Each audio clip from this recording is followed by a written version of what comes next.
Despite the awful loss of life, Greece's shipwreck tragedy has not stopped a surge of people from making a dangerous voyage trying to get to Europe.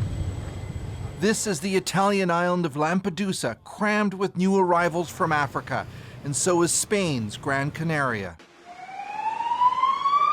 In Kalamata, Greece, 9 Egyptian men came to court to face a slew of charges, including manslaughter, after the sinking of that decrepit ship last week, carrying hundreds of people. He was a victim, said one man's lawyer. He paid a sizable amount in Egyptian currency to get to Italy. While a Greek judge will eventually decide what their roles were, Pakistani authorities now also want to be involved.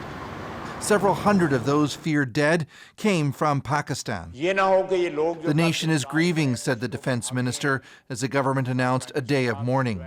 Until now, most of those trying to get to Europe from Africa have been Africans or from the Middle East. But economic conditions in Pakistan and Bangladesh are forcing people there to make the voyage too, says this migration expert. So a travel to Europe where there is a lack of labor and there is sort of need for labor is maybe a sort of an appealing last sort of resort. Then there's a question of why the boat sank with such a large loss of life, even though it was being monitored by Greece's Coast Guard. Pakistan says it will do its own inquiry into the sinking, which is unusual, says Sagona.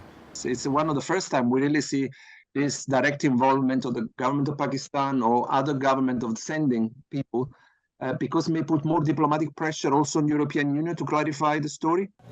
Europe has a new law meant to share responsibility for search and rescue, but it doesn't address when and how such rescues should be carried out. Chris Brown, CBC News, London.